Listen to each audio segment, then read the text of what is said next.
Staycity Apart Hotels. Half apartment, half hotel. Warm beds, comfy sofas, and fully equipped kitchens. We offer guests more, so you can do more. Cook, sleep, work, play. Welcoming, accommodating, and big beds for jumping. Smart travellers choose Staycity because Staycity is the smart choice. Staycity, half apartment, half hotel, all across Europe. Save 10% every time you book at staycity.com.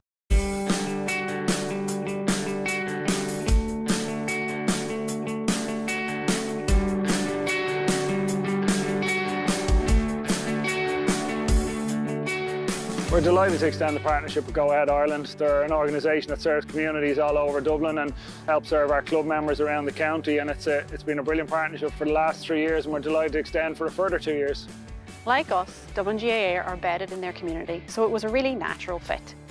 For us, it was important to find a partner that was inclusive, but also had that community identity, and that's exactly what we found in Dublin GAA.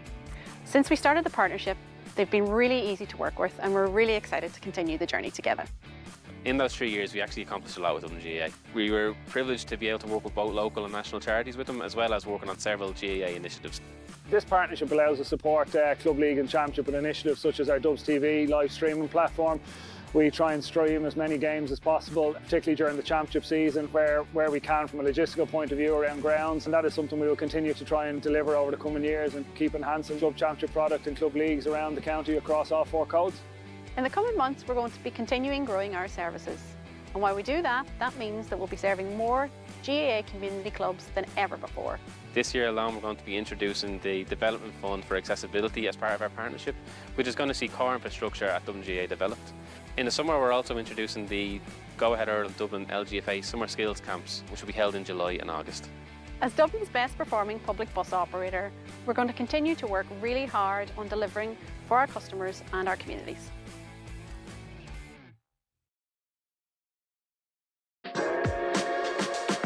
One of my favourite places to grab a coffee in Dublin is Bua. It's one of these kind of COVID coffee trucks that popped up, and it's kind of developed into this bit of a social hub. I'll always find myself being drawn back to social fabric. It's just a beautiful place to go. They always have consistently good food there.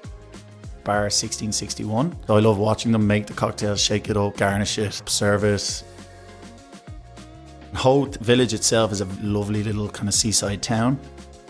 The Gravity Bar up on the top floor of the storehouse, and it's just an amazing place, an amazing view of Dublin City. Definitely visit Temple Bar and take in what's there. My advice would be to try your best to see other parts of the city. Brian Fenton, this is my Dublin.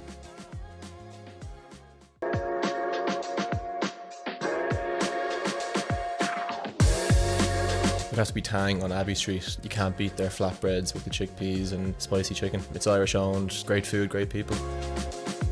Shoe Lane beside Tara Street train station. It was close to Trinity where I went to college. They have nice croissants, fruit scones. If you're ever looking for a quiet place to go and chat with your mates, the Snug and Chaplin's has to be the go-to. Lovely old interior. Just have to get the dart out to Vico Baths, bring the swimming togs, go for a dip, and you get a lovely view of Killiney Bay. The Epic Museum, I think it's something nice to just figure out the history of the city. You have to go and visit a GAA or hurling or camogie game. It's the most amazing atmosphere. It's going to be an unforgettable experience. Cian O'Sullivan, this is my Dublin.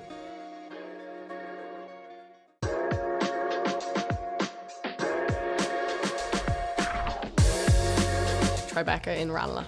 I'd go with my family, it's a favourite of ours. Definitely recommend trying their wings. The Metro Cafe, it's a great spot for people watching, especially when it's sunny outside. An oat milk cappuccino would be my go-to. The atmosphere in Devitt is always brilliant. We've had plenty of team nights out there, always great crack. The Timber Trove Cafe in the Dublin Mountains, it's a really cosy family-run cafe. Family House would definitely be a must visit. They have monthly markets on which are gorgeous. I would advise you to walk around the city because most of the main attractions are close by and you can get there quicker on foot. Niamh Gannon, this is my Dublin.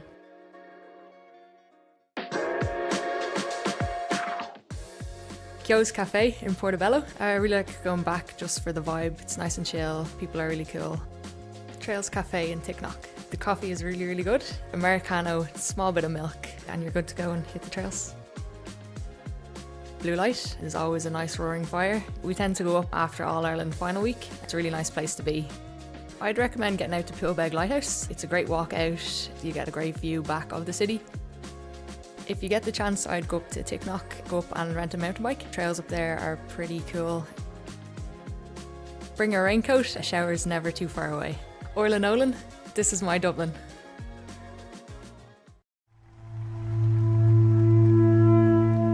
Ground Force probably is the absolute heart of this club, both in their ethos, the amount of work they do, and just the pure love they have for Nate Marnoga and the GA in general.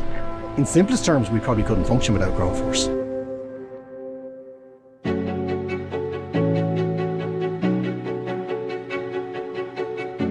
I suppose the GA was always a bit more than hitting the ball or hitting the schlitter, you know, and it gave a great sense of community to people.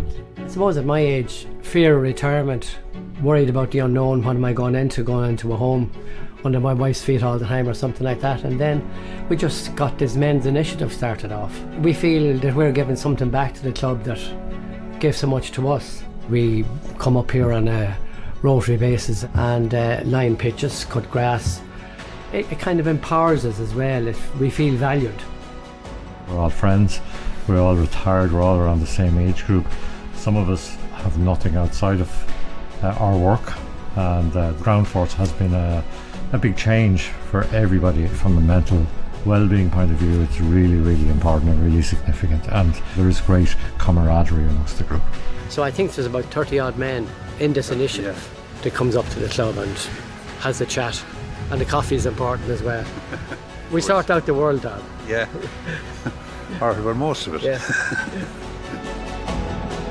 That's what it means to me, just achievement and pride.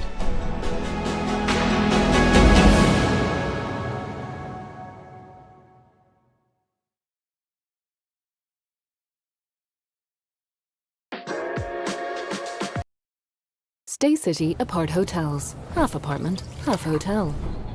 Warm beds, comfy sofas, and fully equipped kitchens. We offer guests more, so you can do more. Cook, sleep, work, play. Welcoming, accommodating, and big beds for jumping. Smart travellers choose Staycity because Staycity is the smart choice. Staycity, half apartment, half hotel, all across Europe. Save 10% every time you book at staycity.com.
Welcome to Parnell Park for this Friday evening clash between Ballymun Kickhams and St Vincents in the Go Ahead Ireland Dublin Senior 1 Football Championship quarter-final clash here.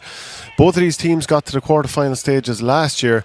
They're looking to go one better this year. We've already seen that Coola are safely through to the Final Four. There will be an open draw on Saturday evening, so keep an eye on the Dublin GAA channels and make sure you subscribe on the YouTube channel. I'm Shane Stapleton. Alongside me is Paul Clark. Paul, this is two teams that obviously have a very storied shared history between them. Over the last 10-15 years they've had some major clashes. An awful lot of very prominent Dublin players from their winning eras have lined out for this club. A couple still present tonight, so we're going to have a pretty tense clash, I'd imagine. Yeah, they've always been tasty events when the two teams come together. And nothing will change tonight. I think it's going to be very competitive. It's not going to be for the faint-hearted.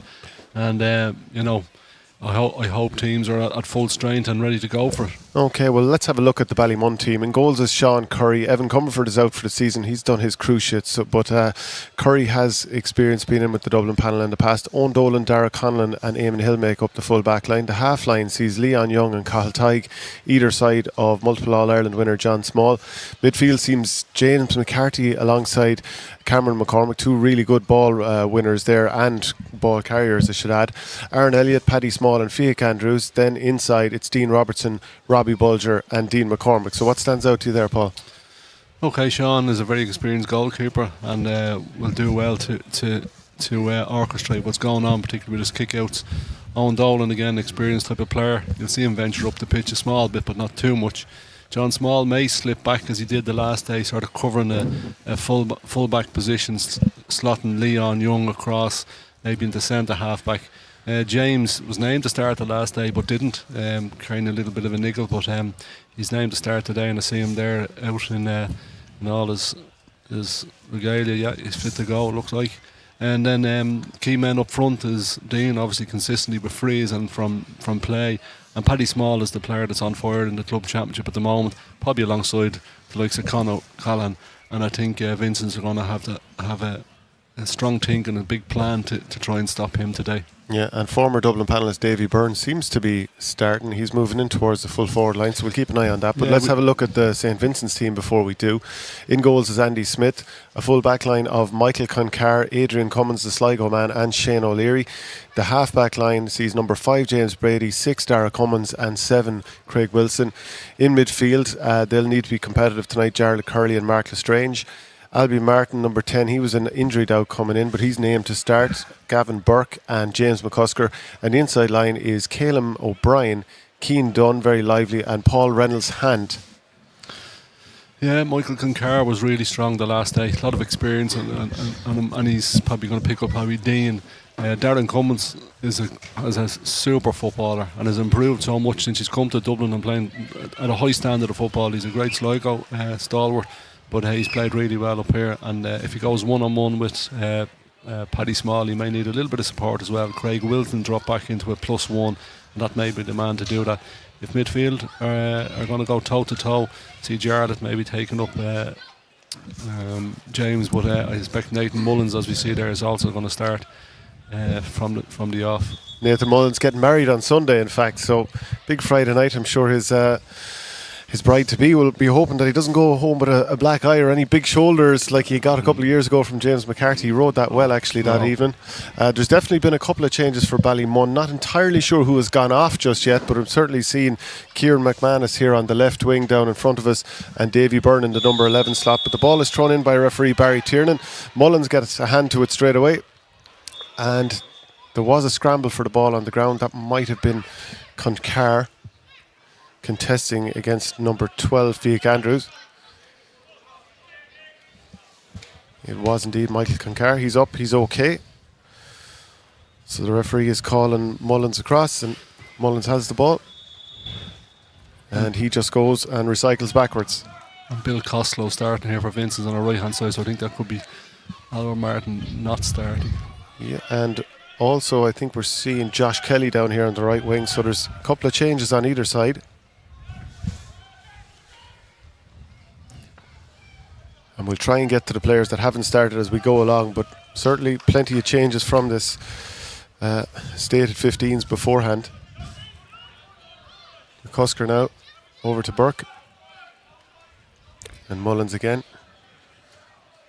You have to go back to Burke. And now there's a bit of traffic for St. Vincent's number 9, Mark Lestrange, run into, but it's over-eager from the Ballymun men. St. Vincent's have a chance to attack, or continue this attack. Cummins to Dunn. And now eventually Cummins winds up. He certainly was measuring it up, but eventually it just drains a little bit to the left and wide, so that's an early wide for St. Vincent's. Sean Curry clips it out wide, but it doesn't go out past the 21. Yep, and eventually the referee says that that's a free for St. Vincent's. Or is it indeed going to be a toss ball? I hope it's not going to be like the last game. I remember we were discussing the downfall of goalkeepers, or with the pressure that they're under. And Mullins and McCarthy. McCarthy gets a hand to it, but it's the St. Vincent player who has the ball, but eventually he's stripped by 3 Ballymun men. And now it's that late change for Ballymun, number 18, Kieran McManus. And now McCarthy with his textbook trademark clipped kick pass over the top. Now it's Small and McCarthy once more. Some of the most prominent Dublin men from over the years all linking together now. But St. Vincent's managed to get set in their shape.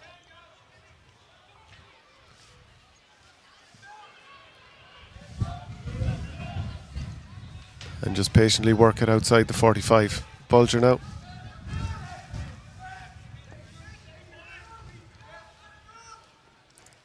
Eamon Hill. And back to John Small.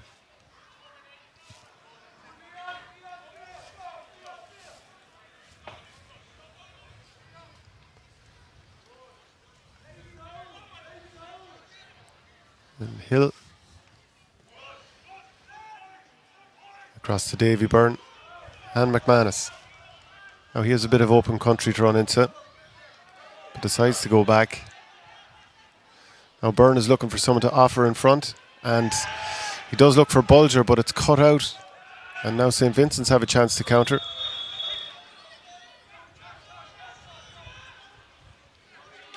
And Lestrange to Burke. Now Burke, he has options in front. Kicks a nice kick pass in front, a sympathetic one for his teammate Reynolds' hand.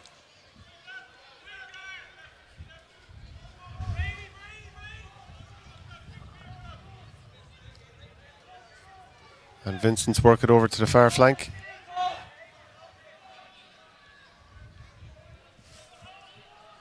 There's Keane Dunn with a left-footed kick pass inside.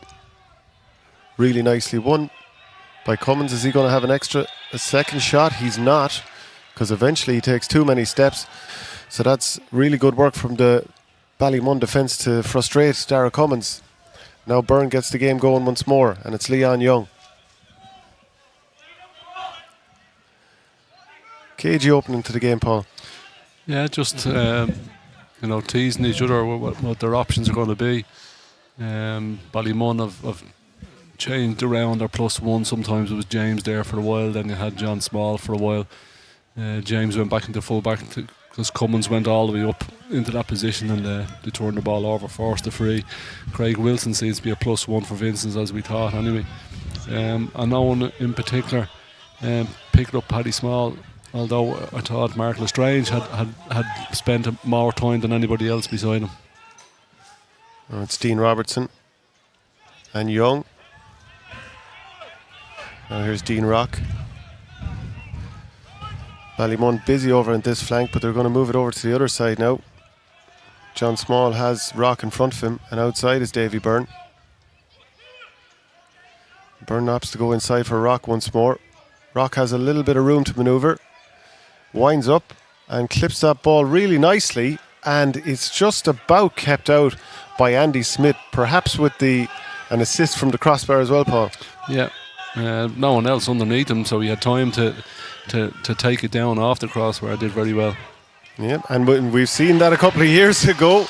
Part 2 between Nathan Mullins and James McCarthy. Both men ended up on the floor this time, so it wasn't quite the clean hit that we saw in the past, but nice to see that bit of physicality all the same. Perhaps, Paul, both men saw each other and thought, let's go again. Sure. Let them at it. I would like to stand between the two of them. And now here's Dunn, who you won't miss with those orange boots.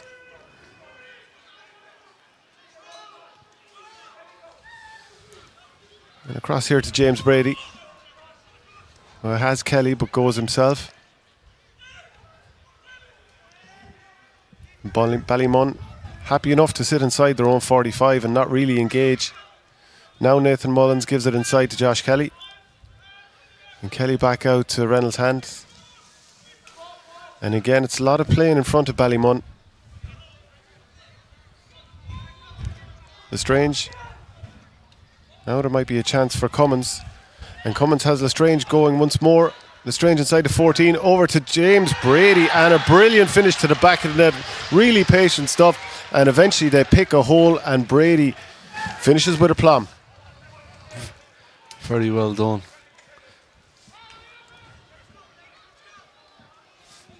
Yeah.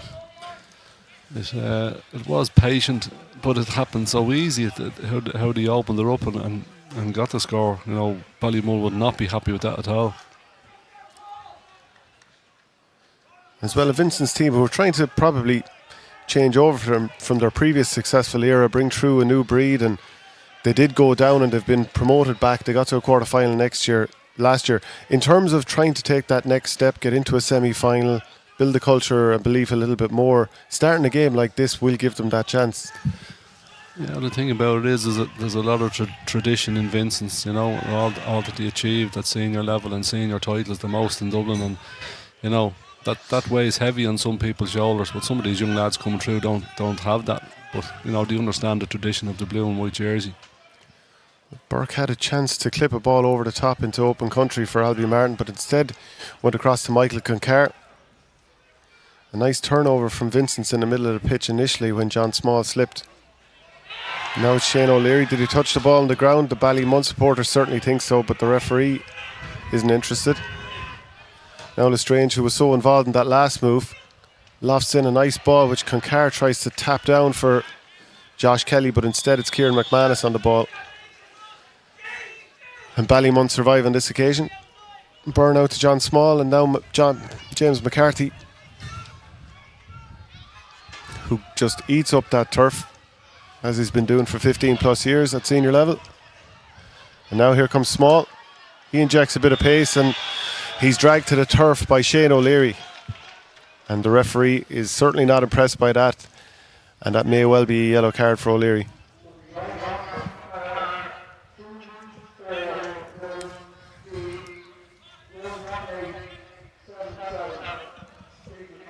No.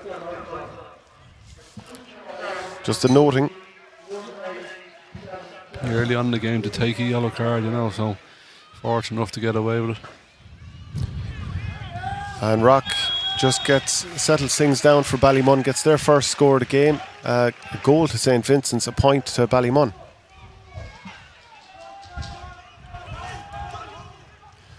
It's now a test for Andy Smith, and he puts it through the eye of a needle to Albie Martin, who was very impressive when we saw him here a couple of weeks ago in terms of picking up kickouts from his own keeper.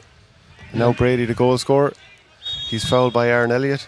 Yeah, Albie is playing his most consistent football I've seen him play, you know, for forever. And he played so well as a half forward, and he was a great option as a kick out. That time he ran from left half forward all the way through into like a centre half back position, always with his hand up and always looking for the ball, and the keeper picked him out with a great kick out. Now here's Dunn, surrounded by a couple of would-be tacklers, gives it off to Gavin Burke. Gavin Burke pulls the trigger, but no, he pulls it to the left and wide. That's a second wide for St. Vincent's. Yeah, Gavin kicked two great scores the last day from, you know, similar enough positions, if not a bit further, so Vince's going to need them to count. Now it's Dean Robertson under pressure from Reynolds' Hand, who slows the game up. The ball is moved forward, but if Reynolds' Hand was just looking to slow up the attack, he's achieved that. And now Dean Rock has the ball. If he wants to have a pop from this distance, he might just have the range. Not too many players making themselves available as passing options, so eventually he does place it down. And with the angle, it probably adds on a couple of yards, so it's probably 47, 48 yards from here. And eventually he does go short to McManus. McManus is in a tight corner. He is helped out eventually. And now it's Rock on the loop. We've seen this score many times over the years. Arcs the ball. Predictable stuff from Dean Rock. Brilliantly predictable. Yeah, he never really wanted to take that the free on. He was always looking for someone. And worked it really well. That's just a great strike of ball. The flight of it and the curl on it, it's so accurate. And after coughing up a goal early in the game, Ballymun certainly settled now with 2 points in a row, so just one in arrears. But the free's been won by Vincents, and Burke, centre forward, is on the front foot. Reynolds' hand. He cuts inside Owen Dolan. Eventually gets it back to Dara Cummins. And now it's back to Dunn, who puts his boot through that one. And the umpire goes rushing for the white flag, and that's Dunn's first score of the game. Here we see it once more. He's a good 35 yards out there, under a little bit of pressure, but still manages to split the posts. And after a couple of great scores from Ballymun, St. Vincent's, they've re-established a 2-point lead. Here comes Young.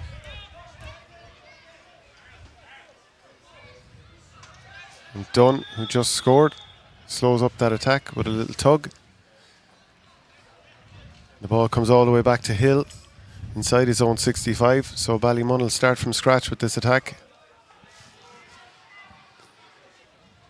So key matchups. Mark Lestrange seems to be taking more interest in Paddy Small, and Cummins taking more interest in James McCarthy. So there's a little bit of man marking going on both teams.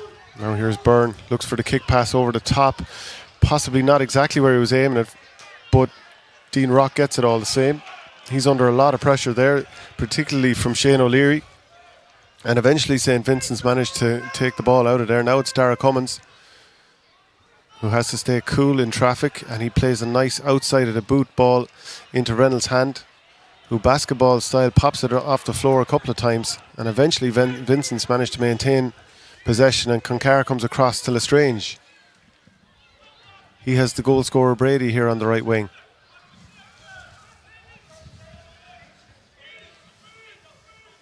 And now it's Mullins.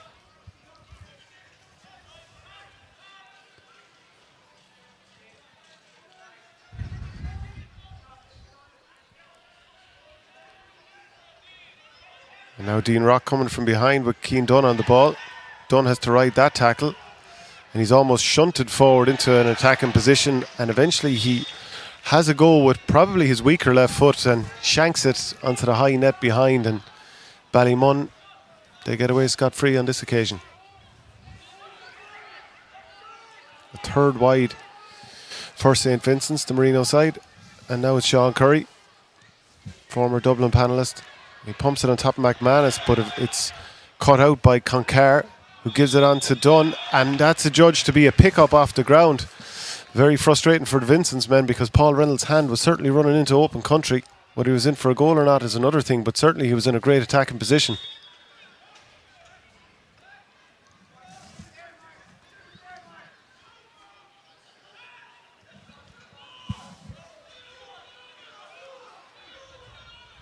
Now Hill outside to Byrne, and Hill once more. Now it's Elliott, and Elliott runs into a couple of tackles from St. Vincent's players, but he manages to keep his cool. And now it's Small, who's again running into traffic. He's unseated, and it's Concar on the ball. So St. Vincent's have stripped Ballymun of the ball a couple of times, and now they're on the front foot once more. Yeah, Vincent's have started really, really well. They've a nice pattern to the defence, shape to the defence, and then when they're getting forward, they're keeping players nice and wide, and you know they're asking big questions of Ballymun and what they're about. And now it's Brady, who's already had one good answer when he buried the ball into the back of the net.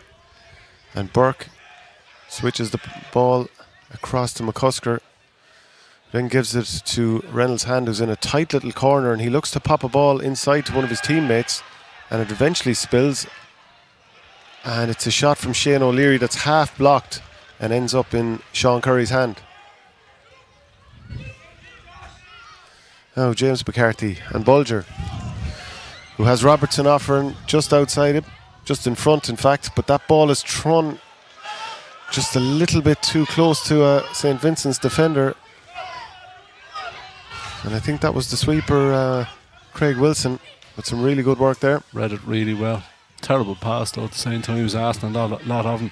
If he was running into open space and no one there, well then, yeah, maybe good, but great sweeping play. And the turnovers that Ballymun are having at the top end of the pitch, how much is that down to Vincent's and how much down to sloppy play? Yeah, well, I mentioned Craig Wilson in the previous game was playing like a +1, and he's still doing that. But then don't forget, we look at it now, Ballymun have only got one player up the pitch, so it's not as if they have 2 or 3. So they should be outnumbered by Vincents, but you have to get the players in the right places, and they are at the moment.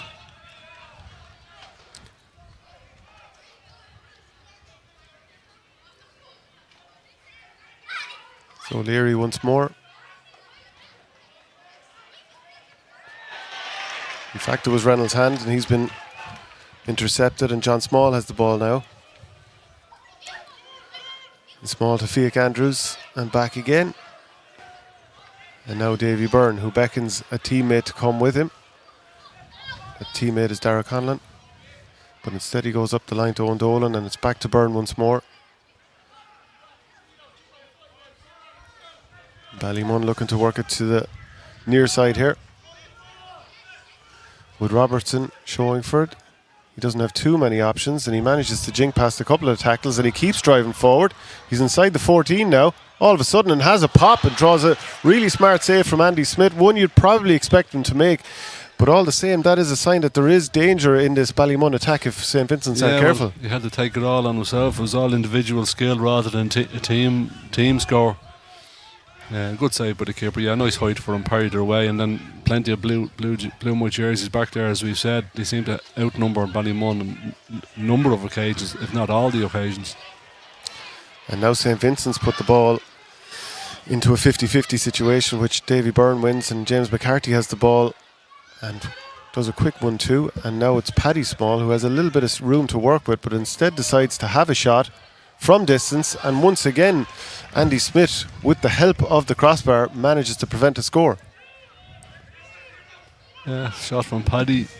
You know, conditions are pretty timid out here, and if anything, he has a bit of a wind behind it. But keeper dealt with it well. But again, no one from Ballymun in there underneath the high ball. And Keane Dunn collects the ball really well. Gavin Burke coming on the loop, but his left-footed attempt just goes wide. We'll go back to that goal chance, and nice work here from Ballymun in the build-up. Well, in fact, this is the point attempt. We'll come back to it a little bit later on. Ballymun bring the ball out from defence. It's Robertson who did have that goal attempt.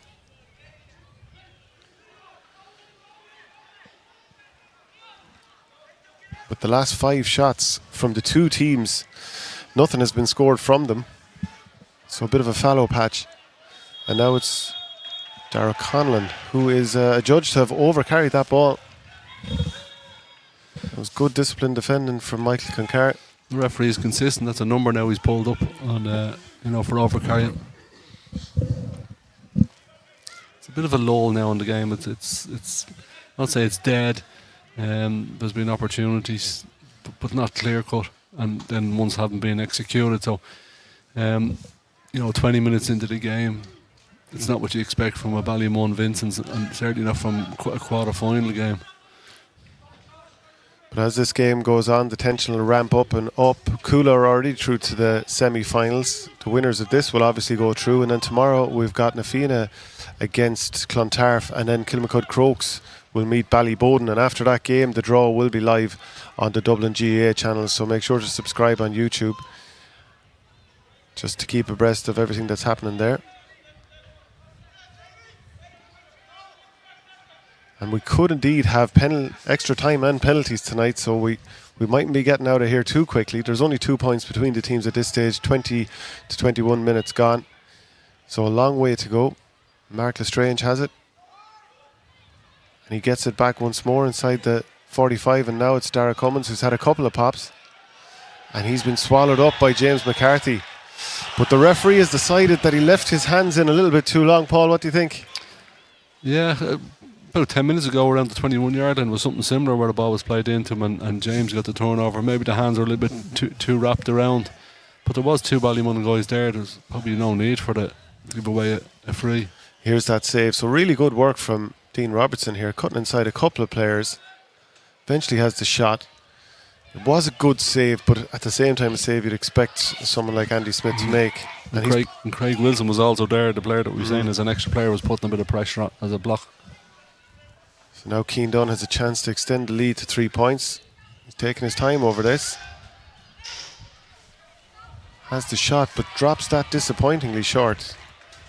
between the two teams. That's the fourth shot now that's been dropped short already, and that's 6 shots in a row between the two teams that haven't resulted in a score.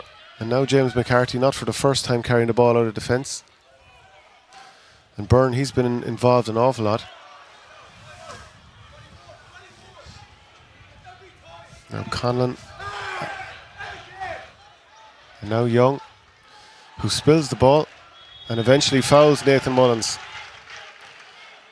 So once again, whether it's discipline from St. Vincent's or slightly sloppy play from Ballymun, the Kickhams haven't managed to get a score from an attack.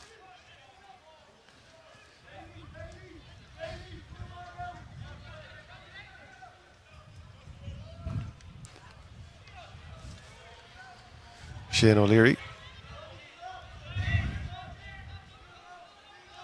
goes back to Lestrange, who's under a little bit of pressure from Owen Dolan.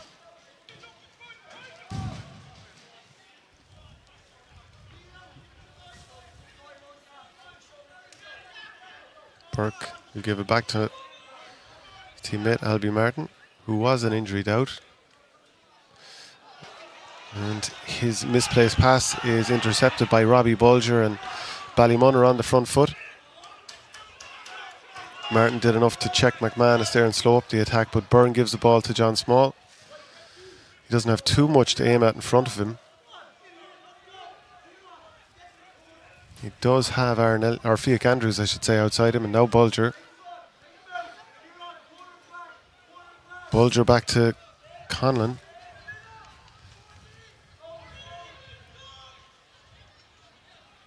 Now, what can Ballymun get from this attack? Leon Young was looking for a free, and eventually there is a free and advantage given. Paddy Small is inside the 14, and eventually we're going to go back for a free. The referee's having a discussion with Nathan Mullins, but there's a lot of contests going on, a lot of contact in the ball, and there's frees and wides and everything, and there's loads of variables going on between players. You know, a little bit of add-ons to what's going on. Well, they have history, these two teams. Yeah, it probably just adds to the tension, you know, and to what it's like on the pitch, you know. Even though you have many experienced players, a lot of inter-county players, you know, even though the game starts and you say the nerves go, but if it's not going well for you, if you haven't got into the game, and there's not many players shining out here at this moment in time, you know. So guys want to do something right and want to feel that they're contributing and making a difference to the team. Well, Dean Rock certainly did. That was his third score, and now Kieran McManus is intercepted and gives it to Paddy Small. Bulger now has a chance, and he puts that over beautifully. So 1-1 to 4 points, and Ballymun have eventually managed to level it. So here's Small, draws a couple of defenders, 3 eventually come to him, and that opens up the space for Bulger. That's what he does. And straight away something is happening, and we're looking at the goalkeeper here, Vince Keeper now is putting his hands up to say, look, take your time, reset, and it looks like Vincents are putting a channel of players down the middle of the pitch, and then they're going to spread out. So that's probably the signal from him. And eventually Smith puts it up there and out wide for Josh Kelly. We saw in the first game a couple of kickouts from Castleknock went directly out over the sideline, and it probably is quite difficult in these with the evening dew. Yeah, I don't think we sense that there is a breeze there, and if you don't strike it right, it exacerbates the whole strike of the ball, you know. Yeah, and here's James McCarthy injecting that bit of pace. And now it's Young, who tries an ambitious hand pass over the top for Robertson, who was possibly thinking about what he was going to do with the shot before he had the catch completed. But Ballymun do manage to recycle, and now it's back to McManus and Rock. And now John Small.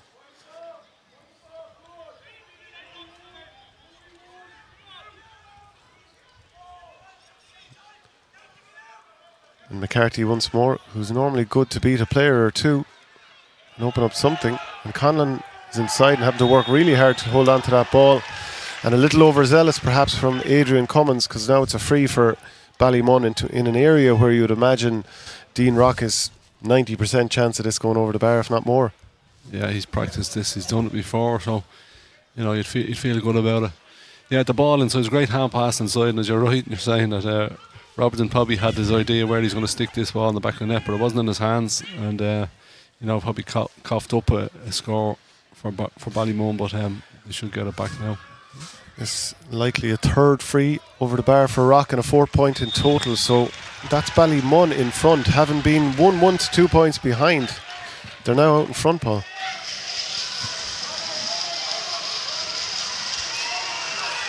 Yeah, they're pressing everywhere. Everybody's covering players. And the Ballymun supporters are making a racket too, trying to disrupt the keeper, and the kick out is turned over by Ballymun. So all of a sudden St. Vincent's are struggling to get the ball up to the top end of the pitch as they would see it. Now John Small has the ball and he's looking for McManus to make a run for him. And now James McCarthy, who has added that bit of penetration to a lot of the moves that they've had so far.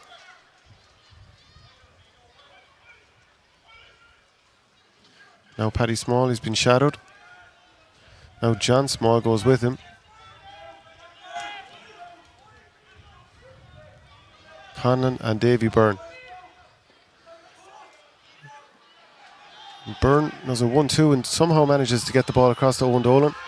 And Dolan is absolutely surrounded and he overruns the ball.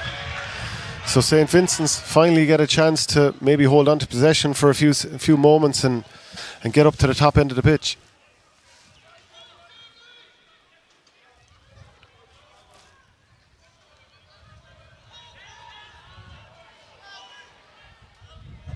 Paul, the Vincents could probably just do with a score to settle down after that period. They haven't done an awful lot wrong. Ballymun worked their scores. Okay, you give away a free, and Dean is going to punish you. But Vincents haven't done an awful lot wrong in that period of time.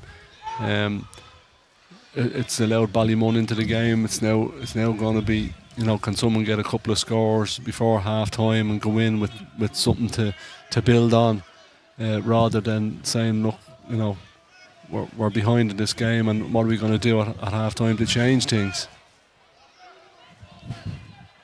Reynolds' hand under pressure. Gets just enough on it to work it back to his teammate. And now it's Martin.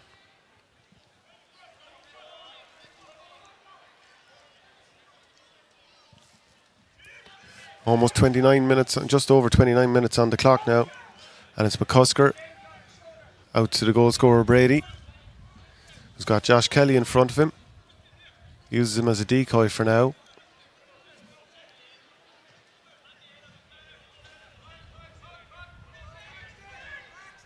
And Adrian Cummins eventually had to check back initially and eventually got on the front foot.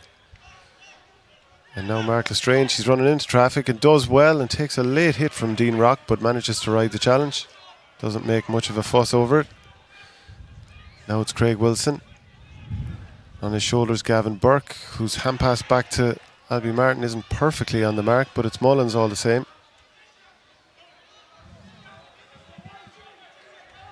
It's a long period of possession for Vincents and still they're 55 yards out. Josh Kelly now looks for a kick pass inside and doesn't work out. Shane O'Leary was hoping to spin the defender there, but instead the ball breaks away and it's Vincent's on the front, Ballymun on the front foot. Yeah, spin the full forward because that's who was marking him. It was really tight play and a lovely cheeky chip up and a clearance. Aaron Elliott, he has to ride a tackler too, and he'll do well to get out of here. He's in the proverbial phone box, and now it's Dara Cummins. And Cummins is faced up by James McCarthy, and there's probably a little clip of the foot there from Eamon Hill, and it's a free for Vincents. It's not in a particularly dangerous area, certainly not. You wouldn't imagine this is a scoreable chance, but Cian Dunn looks somewhat interested, but eventually it's played backwards by Reynolds' hand. And it's half time here at Parnell Park. St. Vincent's 1-1, Ballymun 5 points. What would you make of that, Paul? Yeah, I don't know whether I want penalties now at the end of this might get us going, but yeah, they squared up, nicely in the first 10 or so minutes, just tested the water with each other, and nothing special. And then, Vincent got themselves going into the game, and I thought, well, this is now means Ballymun are going to have to come out and try and change things up a bit and battle hard. But no one has really shone in the game. James McCarthy's made a couple of big, strong runs to try and get things going for Mun. Dean is as steady as you come with your frees up front. Albert Martins had a quiet game. Gavin Burke, important to Vincents, has kicked 2 wides, one off his left and one off his right. And both keepers have had problems with kick out. So, it's developing. It probably needs, a run of a couple of points or a goal for one of the teams to try and shake both teams up.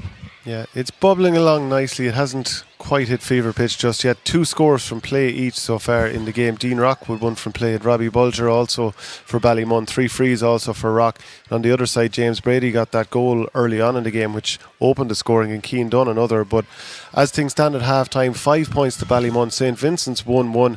Another half hour of action, and possibly more depending on whether it finishes level at full time to come. We'll see you all again in a few minutes.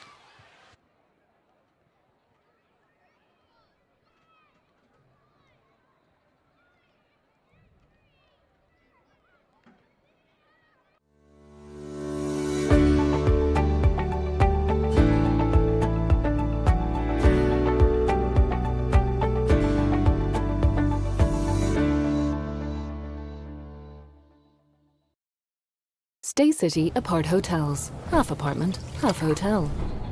Warm beds, comfy sofas, and fully equipped kitchens. We offer guests more, so you can do more. Cook, sleep, work, play. Welcoming, accommodating, and big beds for jumping. Smart travellers choose Staycity because Staycity is the smart choice. Staycity, half apartment, half hotel, all across Europe. Save 10% every time you book at staycity.com.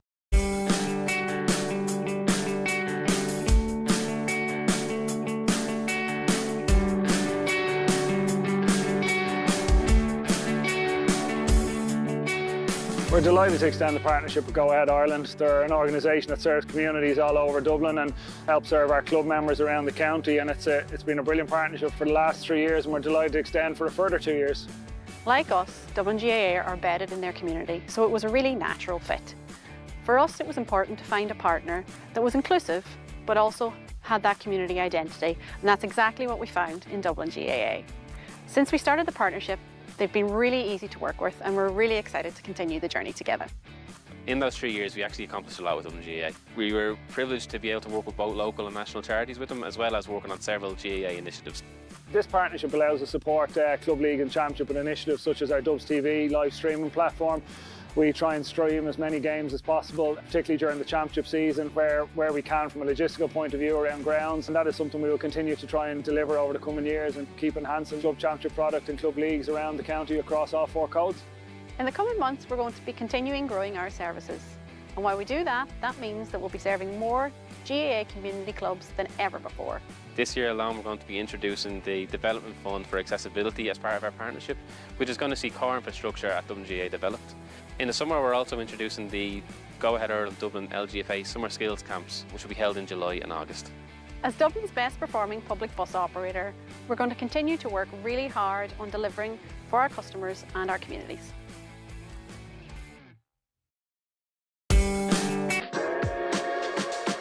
One of my favourite places to grab a coffee in Dublin is Bua. It's one of these kind of COVID coffee trucks that popped up, and it's kind of developed into this bit of a social hub. I'll always find myself being drawn back to social fabric. It's just a beautiful place to go. They always have consistently good food there. Bar 1661. So I love watching them make the cocktails, shake it up, garnish it, serve it. Howth village itself is a lovely little kind of seaside town. The Gravity Bar up on the top floor of the storehouse, and it's just an amazing place, an amazing view of Dublin City. Definitely visit Temple Bar and take in what's there. My advice would be to try your best to see other parts of the city. Brian Fenton, this is my Dublin.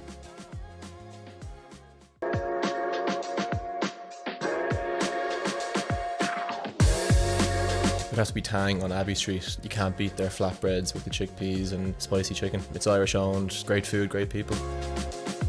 Shoe Lane beside Tara Street train station. It was close to Trinity where I went to college. They have nice croissants, fruit scones.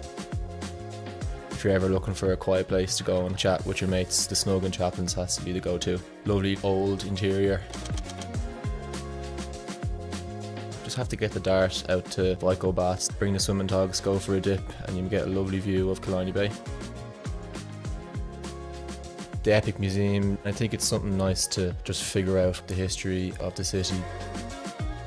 You have to go and visit a GAA or hurling or camogie game. It's the most amazing atmosphere. It's going to be an unforgettable experience. Cian O'Sullivan, this is my Dublin.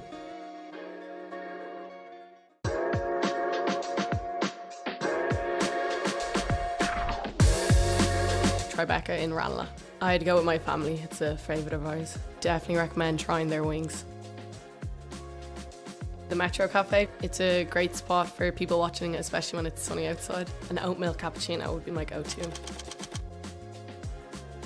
The atmosphere in Devitts is always brilliant. We've had plenty of team nights out there, always great crack.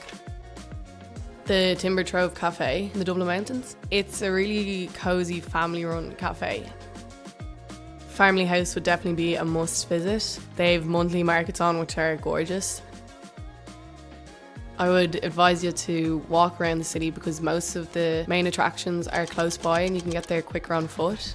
Niamh Gannon, this is my Dublin.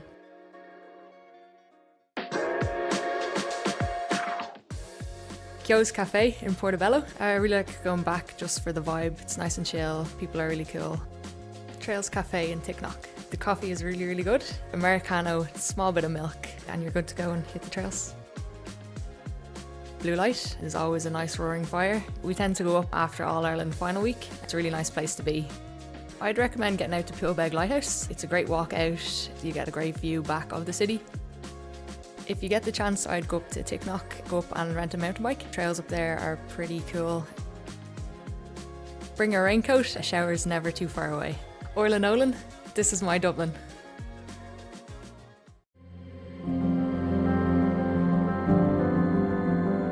We met down in Fairview and Kieran's brother was a friend of my brother's. We met through them, so when I was coming up to the Debs, I invited Kieran to my Debs. He asked me to marry him and I said yes, so long as our firstborn child played for Vincents. And he said okay, grand. It's great to have our family involved as well. I suppose if the kids weren't as interested in it as we were, it'd be very tough on us.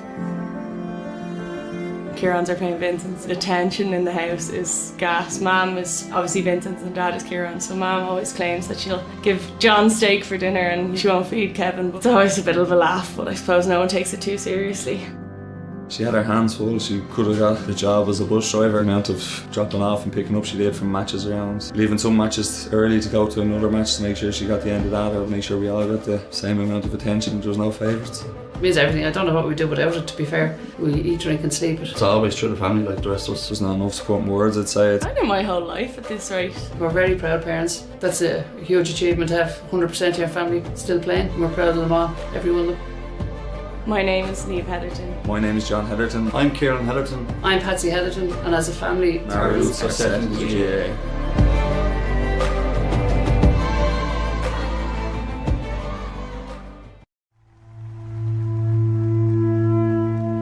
Ground Force probably is the absolute heart of this club, both in their ethos, the amount of work they do, and just the pure love they have for Dave Marnogue and the GAA in general.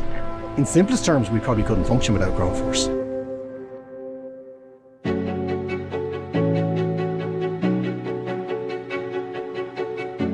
I suppose the GAA was always a bit more than hitting the ball or hitting a schlitter, you know, and it gave a great sense of community to people. I suppose at my age, fear of retirement, worried about the unknown, what am I going into a home under my wife's feet all the time or something like that, and then we just got this men's initiative started off. We feel that we're giving something back to the club that gave so much to us. We come up here on a rotary basis and line pitches, cut grass. It kind of empowers us as well if we feel valued. We're all friends, we're all retired, we're all around the same age group. Some of us have nothing outside of our work, and Ground Force has been a big change for everybody from the mental well-being point of view. It's really, really important and really significant, and there is great camaraderie amongst the group. So I think there's about 30 odd men in this initiative that comes up to the club and has a chat. And the coffee is important as well. We sort out the world, Dad. Yeah. Or well, most of it. Yeah. That's what it means to me, just achievement and pride.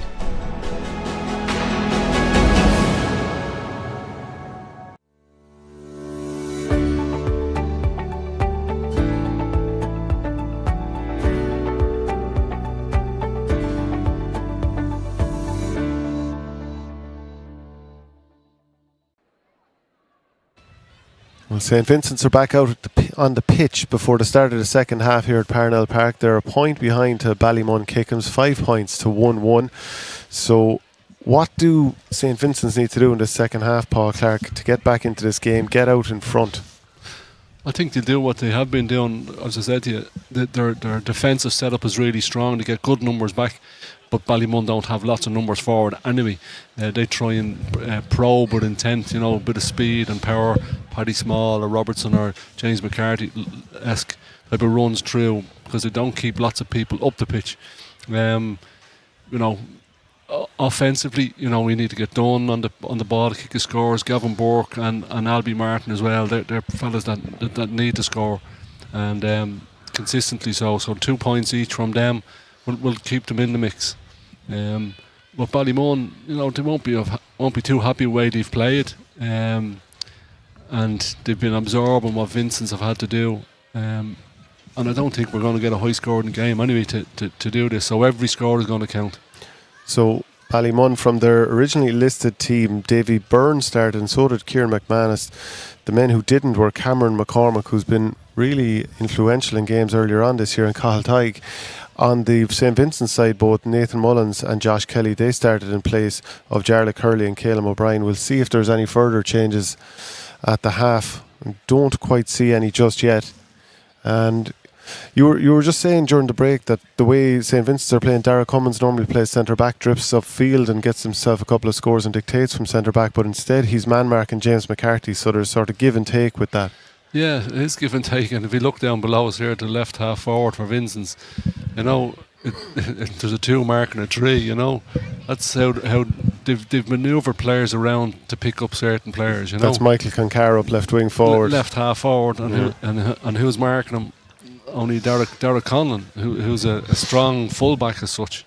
But we did think that John Small was going to go at fullback, Leon Young was going to cross, and Dara's come out to wing half forward. But Michael Concar there, is he in to do a specific type of job? Maybe because Craig Wilson drops back as a +1, Michael Concar could come from left half forward to drift back to left half back. It's a natural move for him to go back to let Craig Wilson go across, and then they're leaving Dara do what he wants to do.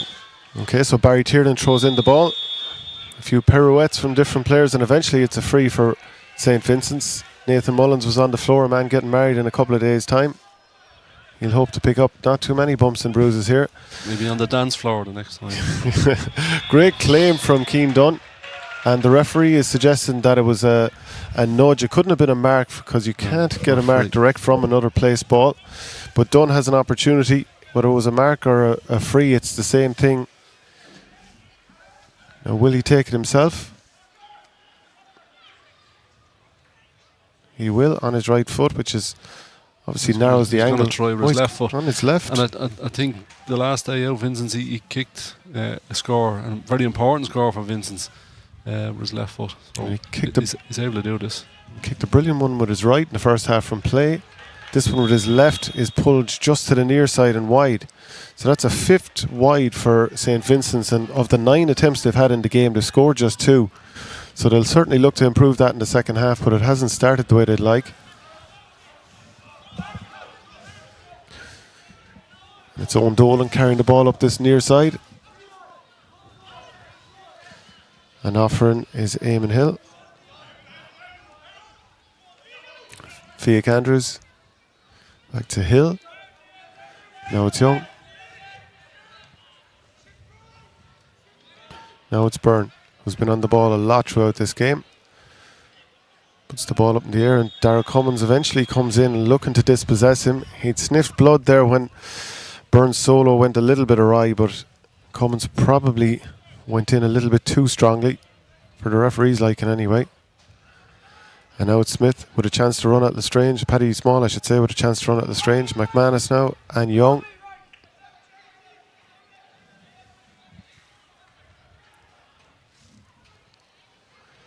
Now it's Young once more, and he will have John Small coming on the outside, but instead gives it to Hill, who's left totally alone, and he has Small behind him if he wants him to. And eventually he does take him. Small to Hill, Hill back to Small, and eventually Small's shot is blocked down. And St. Vincent's, they get to work the ball back up the field now, and John Small had left Keane Dunn free up at the top end of the pitch, but Davy Byrne has gone back in time. And now Albie Martin has the ball, and if he can get this in quick, there might be an opportunity for St. Vincent's to score. And Dunn has managed to manoeuvre his way in front of Byrne. And back to Mullins, who's now in a tight little zone, and gives it to Burke, who has to go backwards. And he's eventually dispossessed by Dean Robertson, who got a hand in at the right time, and now it's Paddy Small on the front foot, so this is end to end all of a sudden. And can either team finally get a score? It's a little tug on the arm of Paddy Small, and he looks for the free, which he gets, and Dolan joins him. Now Bulger. He dances left and then right and then left again. And then he finds Dean Rock coming on the outside, who's been chased by Cummins, and Rock forcing his way towards goal, knew that the chance to really wind up with his right foot and blast that goal was gone, so instead he just pads the ball over the bar, and it's a 2-point lead for Ballymun. Game seems to be a little bit more open than what the first half was. And Davy Byrne with another interception. He's been on the ball an awful lot during this game. Davy wasn't available the last day. Alan Hubbard sort of came in and played that type of role, but Davy's come in and he's doing a good job for Ballymun today. There's been a change made by St. Vincent's. Number 8, Jarlath Curley's on, and Nathan Mullins, he will retire for this afternoon. This evening. Now James McCarthy will restart the play with a free, and he comes across the hill.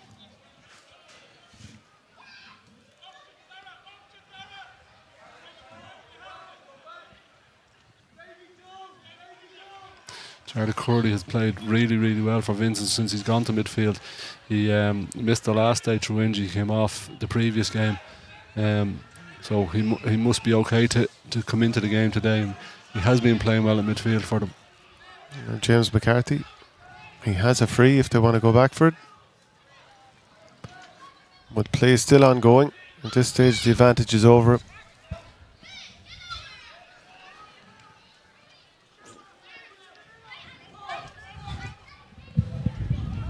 Byrne, he's pointing, directing traffic. And now it's McCarthy, who spots Hill over the top, and Hill manages to get by a couple of would-be tacklers and just hooks the ball across the square, and eventually it goes wide. And it was a big ask. It was a ball put out in front, but it was again, Vincent's had plenty of players back there, and your chances aren't going to come that easy. We think of Dean's last chance, and should he have pulled the trigger and go for goal, but he was under pressure for his shot. Well, that's actually Ballymun's first wide of the game. They've had a couple drop short, and they've had another saved by Andy Smith, but that's the first wide they've had in the entire game, and it wasn't necessarily an attempt at a score.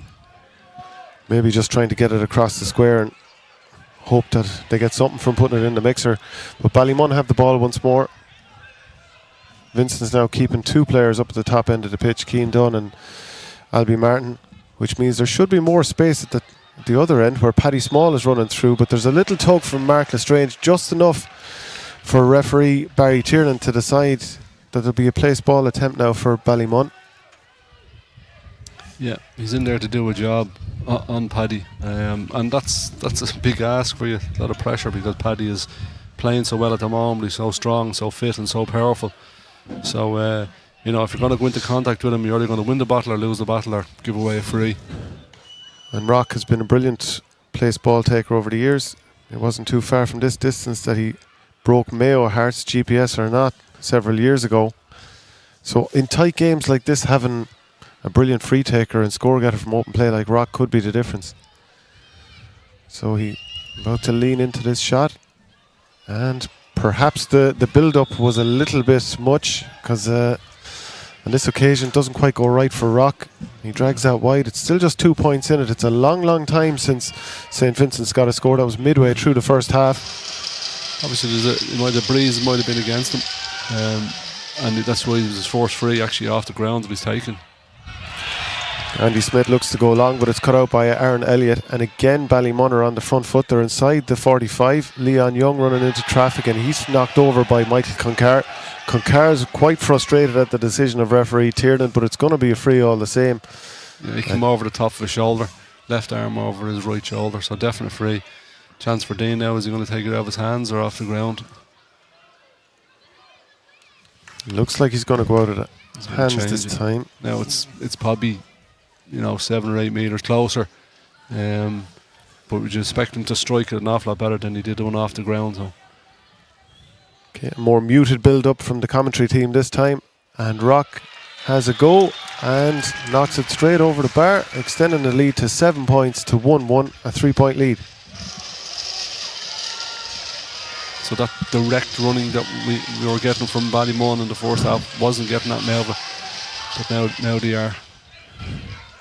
And the Ballymun supporters again making a big enough racket for one of Andy Smith's kickouts to try and add to whatever tension he might be feeling, but Smith does really well and Vincents maintain possession.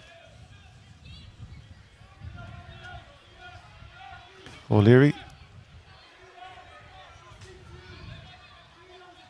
Keen done now. Dara Cummins. Some really good play from Aaron Elliott to hold him back. And a nice little, I think, that touch there from John Small, but James McCarthy takes that one into unnecessary contact. And Jarlath Curley dislodges the ball. Now Mark Lestrange, his midfield partner, has the ball and he's fouled. A tug, and referee Barry Tiernan is telling James McCarthy, yeah, that hand was left in too long. So St. Vincent's now, albeit from about 45 yards out, they do have an opportunity. Paul Reynolds' hand.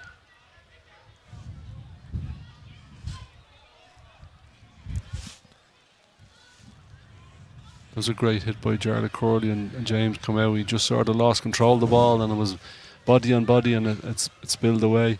James probably a little bit frustrated, tried to get the ball back and then gave away a free. This is certainly a big free because it's so long since St. Vincent's got on the score sheet. It's a long distance out. There's the noise from the Ballymun supporters. Reynolds' hand puts a boot through it. A really excellently kicked ball, and it's straight over the bar, and that's St. Vincent's back into the mix, 1-2 to 7. Well, the query was whether Vincent's had a free taker that could do something like that.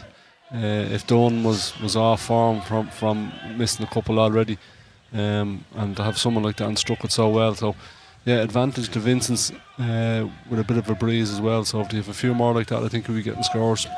And also sends out a message to Ballymun that beware of giving away frees when you have Paul Reynolds' hand kicking a ball as sweetly as that. Now Davy Byrne so regularly the base of the build-up for Ballymun. Gets it to Bulger, who's running into a lot of traffic, but the referee feels that James McCusker left his hand in too long. Now it's Owen Dolan after the quickly taken free. Dolan out to Rock.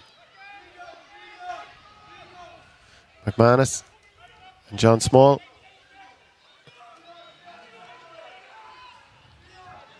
And Ballymun drawing the tackles and then patiently work the ball back across. It's across the hill now. He's looking to draw a couple of defenders and pop it off, and now out in the wing we have Vic Andrews, and back to Byrne again. Byrne to Elliott. And Elliott to McCarthy. Will he look to cut through, draw a man, beat a man? He will. Really nice decoy from Robbie Bulger, and eventually James McCarthy just pops that ball over with ease.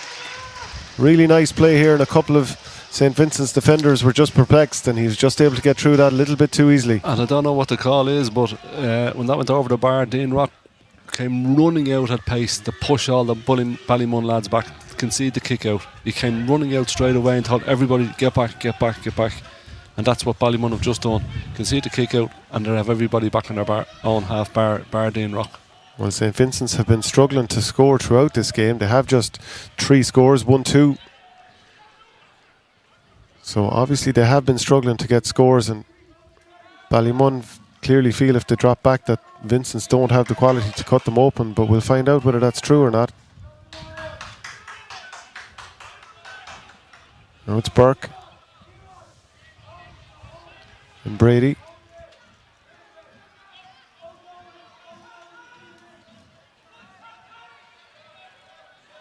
Lestrange.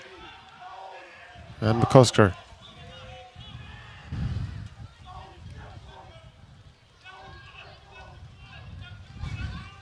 That's Dara Cummins. Being pressed by Owen Dolan. O'Leary to Curley. Evan Comerford in front of his injured goalkeeper for Ballymun, beckoning his players to step up and not allow Vincents to carry the ball so close in. Now Reynolds' hand. He does a 1-2 with Curley. Maybe another one off to Dara Cummins, but this one goes just to the left and wide, and normally he is good for a couple of scores like you said, but not on this occasion. Yeah, he placed himself in around that area for 30 or 40 seconds, having touched the ball a few minutes ago or in that area, and was always trying to get the shot away. And as you say, normally he's very regular kicking scores from there. So Vincent's looked to press up on that kick out, but Curry goes over the top, and now Paddy Small has the ball. They win that break. Small has it again. Now they slow it down. And they wait for the quality and penetration that James McCarthy provides.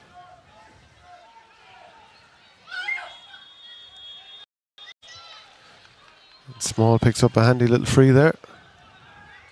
Now it's McManus. Now Hill is out this wing, and he has options in front of him in Bulger and John Small. But St. Vincent step off, and they step off for too long. Well, we thought it was too long, but it's just about dragged wide on the left side. He probably felt he was entitled to an effort there, and Vincents have gotten away with this one. Yeah, it opened up nicely for him, and I wouldn't fault him for having a go there. The breeze, a bit of a gust of breeze, and just dropped it short for him. Now here's Craig Wilson. And he puts it back into... It was still a 70-30 ball for McCusker, who won it. He was alive enough to make sure that he couldn't be dispossessed. It's Lestrange. And now Dunn with probably a sea of red and green jerseys in front of him. Burke now. He's managed to create a yard for himself, and he's had a pop for 35 yards, and it's straight over the bar. Inspirational score from Gavin Burke. Yeah, and they need it. They probably need 1 or 2 of those. And Gavin, that's his confidence, perked back up a bit.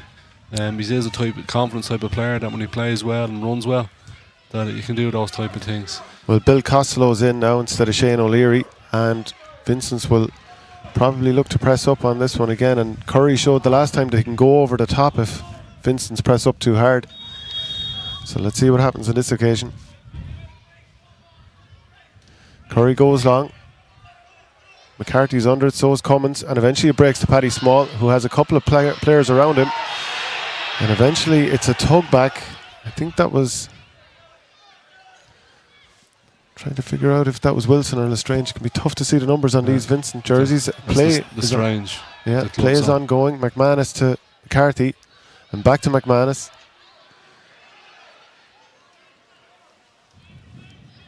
Now it's Byrne. Byrne runs at Dunn. Dunn feels that Byrne grabbed his arm and did a little spin. It wouldn't be like Davy Byrne at all. He's not like that at all now. No footballers do that, or hurlers. So the couple of things I've noticed in the passage of play, kick-outs from Ballymun, that's twice the last two, that they go to punch the ball on, so they have players behind the play. Well, McManus, he unloads, but not a particularly sweetly struck shot, and having had no wides in the opening 30 odd minutes, that's 4 now in a short enough period of time for Ballymun. And all the while it keeps St. Vincent's in this game. There's just 2 points in it with just under 14 minutes to go. Great point, Talty would always say the 2 points lead is the worst type of lead. Well, McManus, that was his last intervention in the game. He's been withdrawn, and instead Davy Leonard is on.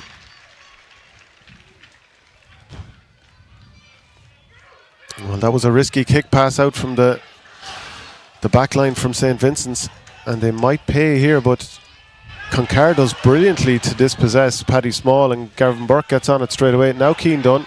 who Vincents would like to see more of in an attacking position, but he gives the ball to Cummins and he goes on the loop once more, and now Dunn has a chance to shoot, but instead puts the ball up in the air for his teammate, who eventually, well, we thought Paul Reynolds' hand might have a chance to get the ball and have a shot, but eventually it's bundled away by a Ballymun defender, and they're on the attack once more. We might come back to that incident shortly, but now it's John Small. Quick 1-2 with Fiach Andrews, and Bulger, as he's done throughout this game, is showing, and he has the ball and he's looking for Dean Rock, and Rock is running at Adrian Cummins now, and this time it clips the outside of the post and goes wide, so a let off at both ends. I thought it was a great tackle. I don't know, I'll have to see it. Did he get his hand over the top and slap it away? Looks like a brilliant tackle there. Great hand in from Eamon Hill. Some would say if he's tackling with his right hand, it was the left hand on his back. But he definitely made contact with the ball, and that's what the referee's seen. And play on is what he shouted, and that's the way it goes. Yeah, and that was crucial, because if Reynolds' hand had to get in there the way he struck that 45 a while ago, you know he's got a really sweet foot. And if he had to put that in the back of the net, Vincents would be ahead. But as things stand, Ballymun remain 2 in front. Rock obviously missing that chance to extend it to 3. And now Keane Dunn under pressure from Owen Dolan. It's going to be a free. And we're going to see now as his hand got it, that type of sweet strike again. It's important for him and important for Vincents to get back in this. And then also what I'm looking at now is before the free is taken, have they set themselves up for the kick-out strategy? Are they pushing up?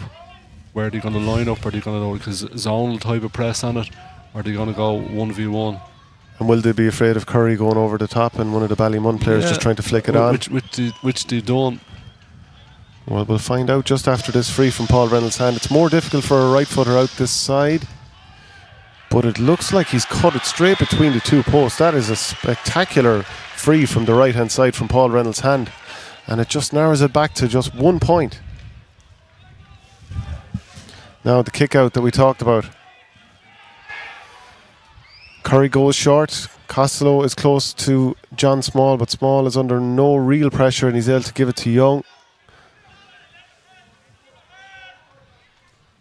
And perhaps Vincents, knowing that there's another 10 minutes and perhaps more, feel they don't need to press too high just yet. Hope to get a mistake from Ballymun, and that kick from Davy Byrne might be just that, because he gives too much work for Davy Leonard to do, and it's a quick free, quick sideline in, and it's Reynolds' hand, who had that chance a while ago, couldn't finish it, gets it to Bill Costello. Costello spills the ball and just throws a left boot at it and puts it wide. Huge opportunity, Paul. Huge. Davy Byrne kicks it out. He's the last man back for Vincents. Vincents take a quick sideline. Reynolds' hand picked him out. And again, what was he thinking? What am I going to do with it before I actually have it? There was a little bit of that. Was there a bit of a red mist in front of him? Well, a massive opportunity red for and green mist. Yeah. Yeah. Was it not? That's. I hope it doesn't come back to haunt him. That's a massive opportunity for St. Vincent's missed. What will they do on this kick out that Ballymun have thrown up in the air? And again, Ballymun have won it by hook or by crook. They've won it. Now James McCarthy's on the front foot, and he goes down under probably not too much contact from Gavin Burke. He gets the ball up once more and manages to shovel it back. And Davy Byrne this time clips it and keeps it in play, which Dean Robertson has managed to get it onto. Now it's Paddy Small on his right boot. He's normally so comfortable on his left. This time is right and skews it just out to the right. So 6 wides for Ballymun in this second half.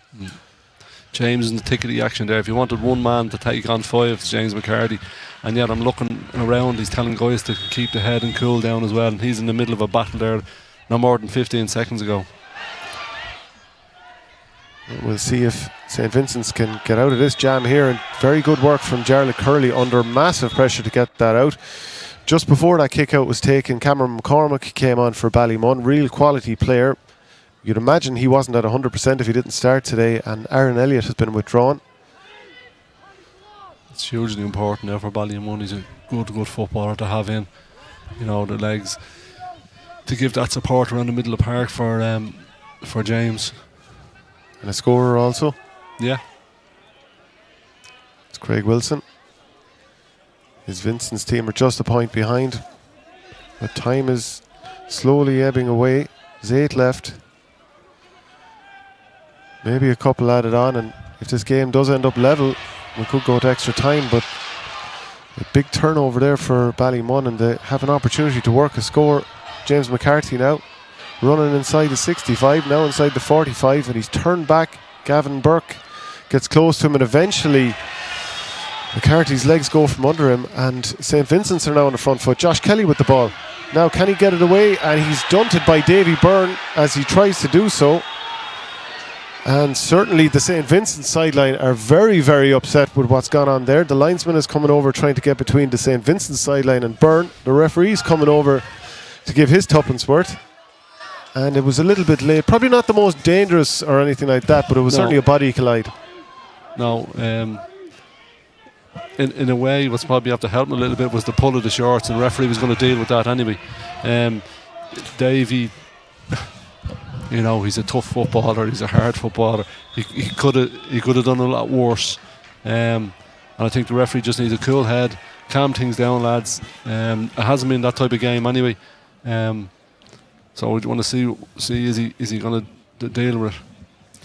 Well, Cathal Tyke has come in for Ballymun in the midst of that, and it looks like Neil Matthews is also on for St. Vincent's. With all the players milling around, haven't quite been able to see who's been. I think Michael Kincar has gone off. I think I see him just walking into the bench there, sitting down. Right, so that's a yellow card for Davy, and they're taking him off.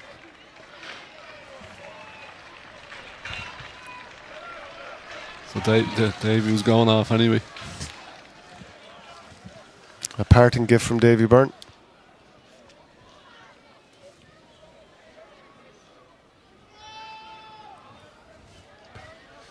So St. Vincent's looking to build up from the back once more.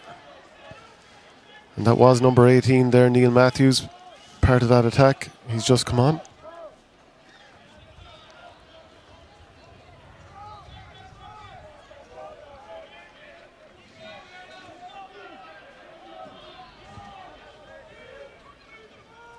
Now it's Keane Dunn being faced up by Leon Young. He gets it back to Reynolds' hand, who's hit a few brilliant scores from the ground. Now it's Albie Martin. He has a pop from the 45, doesn't quite make it there, but Josh Kelly has it now, and he's certainly been wrestled by Eamon Hill, and eventually the referee allows it to continue. Now there's another tug at the jersey, and the ball goes wide, but the referee is certainly coming back for a free at this stage. Yeah. A couple of St. Vincent's attackers looking to get a score, and a couple of Ballymun defenders looking to have a nibble, but eventually, was that a penalty? Was there a little foot trip? And eventually the ball is worked back here. And if it was a foot trip, it was outside the box anyway. Yeah. And there was a bit of a tug. So St. Vincent's maybe full value for a free, but no more than that. Yeah. Okay, which gives Vincent's a chance to level the game up, which they do. And now they're setting up that was Costello with his first score. A really good press here now. Right, so coming down to the last 4+ minutes, things level, tight, tense, a place in the final four of the championship up for grabs here. It's Albert Martin, I think, going off there now. Yeah, and we'll just try and get a look at the number. The colour coding going on makes it quite difficult. I think it's Caleb O'Brien who was initially down to start. Right, so Sean Curry looks like he's going to go long. They'll look for McCormick, I think. He was at one stage. And they're crowding out the far side. Yeah. And Derek Cummins with a brilliant fetch. He gets fouled quickly. Ballymun happy to take the foul and just get everyone behind the ball. But brilliant from Derek Cummins. And now Gavin Burke and McCusker. This could be game winning possession, you know. Keep it for the 2 minutes play, get your score, and try and hang on then. So a team is planning here to let's kill the clock and try and have the last shot of the game. Well, clock management. If they are aware of it, you know, the clock is here in Parnell to see that, you know. So if it's part of the management strategy beforehand, look lads, if we're in a certain situation, can we do it? Here's Keane Dunn and Josh Kelly.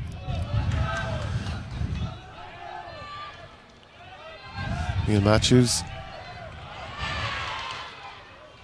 That's Jarlath Curley and Cummins, who's normally good for a score, but he's running into an awful lot of red and green jerseys, and eventually he does a...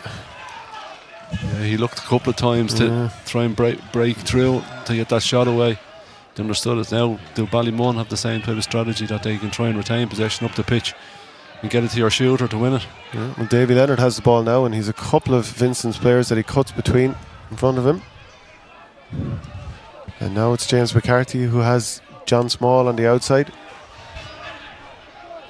A lot of experienced county players on the pitch for Ballymun at the moment, but it's one of their lesser experienced players that has it now, Davy Leonard, and he ends up being stripped by the Vincents defenders. And Lestrange has it, and he's under duress, but he manages to hold on just about.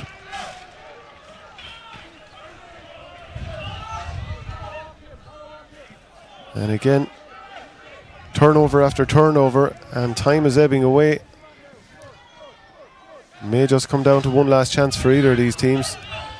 Reynolds' hand, and if it doesn't, we've got extra time and potentially penalties looming.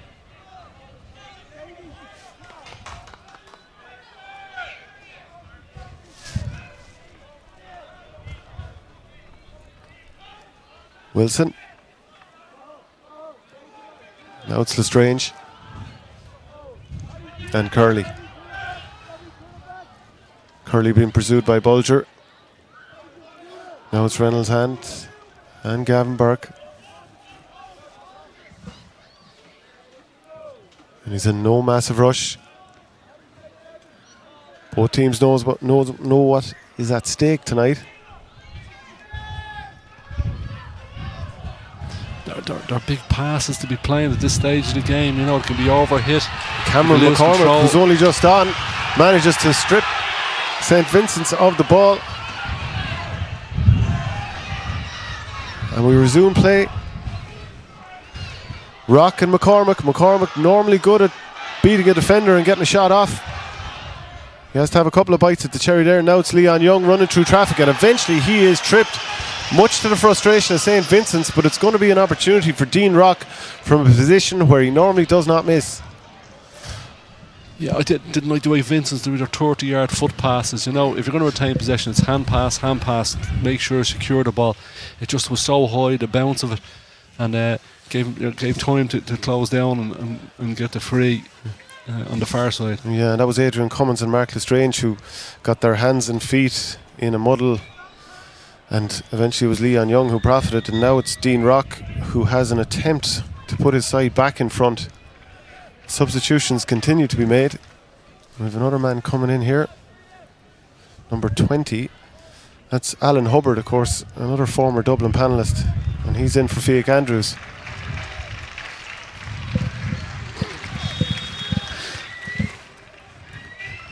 And Dean Rock, and no surprise, Dean Rock puts that ball over the bar and puts his side back in the lead. That's a 5th free of the day for Dean Rock and a 7-point overall.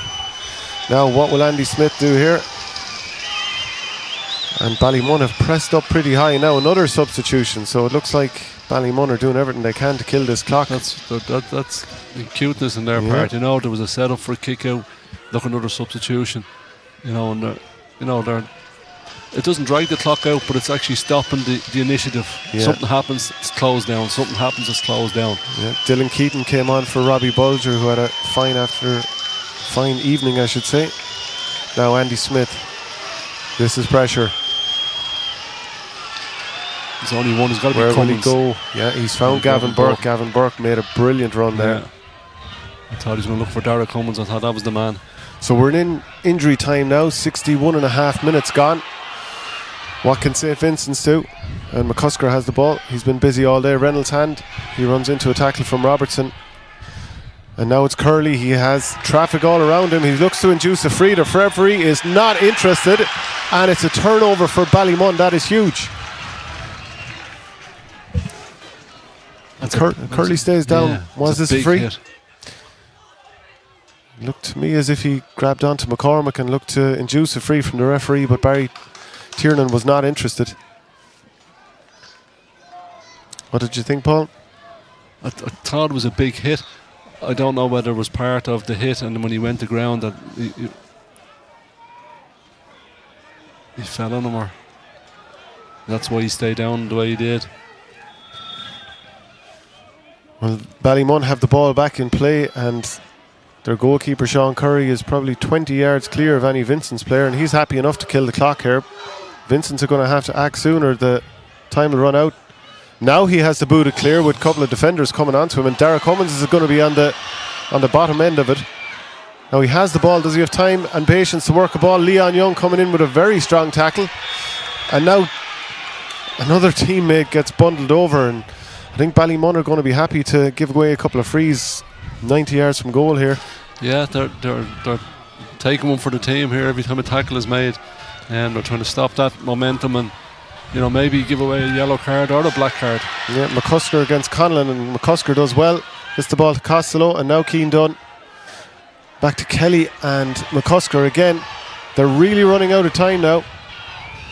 Jarlath Curley and onto the head of Cathal Tadhg. He didn't know much about it, but he got his head to it all the same, and now he gets his body over the ball, and it's a free to Ballymun Kickhams. And Ballymun managed to get the ball out straight away. It's Dean Rock, Cameron McCormick now, Dylan Keating, and he has another substitute, which is number 19 Davy Leonard, and Leonard eventually pulls the trigger, and he just manages to squeeze it inside that left hand post, giving Ballymun a massive 2-point lead going into the 64th minute. Yeah, Cathal Tadhg there put his body on the line for the team. Probably didn't deserve to win it, but he went in body and all and actually won the ball for him. Hugely important. And Vincents will probably need a goal at this stage. Ballymun looking to get everyone back. It's been a tiring game, so they'll do well to all get back inside the 45 or 21, and Conlon puts a lot of pressure on Bill Costello, but it's free and a chance for... Everybody's going up now. Yeah, St. Vincent's have a chance to put this in the area, and the quicker the better before all the extra bodies get back there. Adrian Cummins right up on the edge of the square. And Reynolds' hand has been kicking the ball beautifully from the ground throughout this. He's not going to look to get this over the bar, you wouldn't imagine. Look to drop this right under the crossbar maybe. It's put into a nice little area. It's a fist from John Small, gets the ball out, and now Ballymun are on the front foot. And the referee's not interested in a free there. Really good disciplined tackling from St. Vincent's. And now can they get it back into the mixer once more? They do well to hold on to the ball, and Dara Cummins has it now. Back to McCusker, who drops it inside the 14. Really well claimed by Adrian Cummins. It's given as a mark. He has to go for it. He has to go for goal. Shades of Michael Meehan against Cork many years ago. Has to go for goal. Well, now done. Well, it must have been given as a free because it's a mark. No, it was a mark. If it's a mark, he's going to have to take it himself. Drop shot maybe. Instead just has a kick. It's not good enough. Lestrange has a pop, and Ballymun resist once more, and it's going to be a free to Ballymun. Eamon Hill, who's been prominent all game, manages to put his body on the line, win the ball, and that's surely it for Ballymun. No, I don't know. It's something. Couldn't be more comprehensive than that, Paul. It is it. God. Ballymun are through to the Dublin Senior 1 Go-Ahead Ireland semi-final with a 10 points to 1-5 win over St. Vincent's here at Parnell Park. It wasn't done the easy way. It was all the way to the very end where Adrian Cummins had a shot, then Mark Lestrange pulled the trigger. Eventually they got the ball out and away to safety. But certainly it was a tight game, it was a tense game, but Ballymun just about, after getting to a quarter-final only last year, they've made it that extra step this year, Paul. It was tense and tight, and thankfully we got 5 minutes of excitement at the end. And funny, when he was taking that free from the mark, like Owen Dolan must have been no more than 10 yards in front of him. I thought everybody had to be back nearly on the goal line for him to take that, and the referee didn't force it. I don't know where the referee found the minutes, but thankfully he did. And it was so exciting. Vincent would be disappointed. They had a great chance to win there.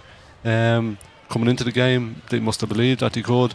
And Ballymun, you know, they're still not at their best. I think there's probably still a bit more to come from that team and that group. But you know, it's typical Vincent's Ballymun game that you get. You know, everybody, you know, try their hardest. Okay, well, let's look back over the story of the game, get some of the highlights here. And this is obviously from the start of the game, and Dara Cummins with the ball, and he gives it to Lestrange outside to James Brady, and if you had been told at that stage that Vincents had managed just 5 more points, you'd have been scratching your head. But Ballymun eventually took over, and this was one of the scores of the game from Dean Rock. Like when he kicks a score, it goes over the black spot every time. It's unbelievable. It's relentless. Like. Here's Keane Dunn. That was probably the only other score from open play to match the quality of what Rock produced. And here was Dean Robertson, who had a really good run and troubled a couple of the defenders, and good save from Andy Smith. He did very well in goal. A couple of dangerous enough balls around the crossbar. He dealt with them very well. Good work there from McManus. Gets the ball to Smith, who eventually works it to Bulger. Nice finish from Bulger. He had a decent game tonight. There's Rock, straight over the old black spot. Nice side step from Bulger. It was Rock, and he just fists this one over. Yeah, he still had a lot of work to do. Cummins was right on his shoulder. Yeah, Rock had 5 frees overall. But Paul Reynolds' hand, a couple of his frees were real high quality stuff. And then James McCarthy, he sort of showed for the hand pass, but he was just fooling a couple of the defenders and got through for an easy score. Here's Gavin Burke. This was a really important score at the time. Yeah, Gavin missed 2 in the first half. He got those, it had been better for him. And, he's got to contribute 2 or 3 points a game and help the team out. That's Eamon Hill with a brilliant intervention there. He was quite prominent throughout.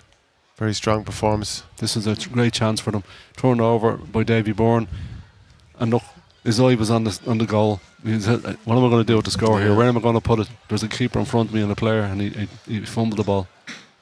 It was Josh Kelly. And again, Hill, who we've mentioned a few times. Yeah. He's always in the right place at the right time going on this game. And eventually it's back to a free for Vincents, which is put over by Bill Costello. And Rock.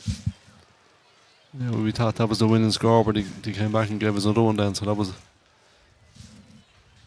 your 2-point lead, the worst lead. Yeah, but on this occasion it was just enough. Davy Leonard, well, the ball went back into the mixer once more. So if he's kicking it from the 14-yard line, look how close. I thought everybody should have been back on the goal line, I thought, Yeah. Certainly, and then Hill, who we've mentioned a few times, he was there to dive on the ball at the very end of the game. Yeah, so that's Ballymun through to the Dublin Senior Football Championship semi-final, and we know there'll be a couple of more quarter-finals tomorrow. Nafina against Clontarf and Kilmacud Crokes against Ballyboden. So those are a couple of cracking fixtures to look forward to in this Go Ahead Ireland Dublin Senior 1 Football Championship. There will be a draw. It's an open draw for the semi-finals. That will be conducted after the semi-finals or the quarter-finals are finished. So just keep an eye on the Dublin GAA social channels and make sure to subscribe to the YouTube also, so you miss none of the action here. So from the quarter-finals here at Parnell Park, Ballymun Kickhams 10 points, St Vincents 1-5. They're through to the semi-final. We also know Coola from earlier on in their clash with Castleknock. They're through to the semi-final. So that's it from myself, Shane Stapleton and Paul Clark. Thanks very much, Paul. Thank you. Yep, and we'll see you all again soon.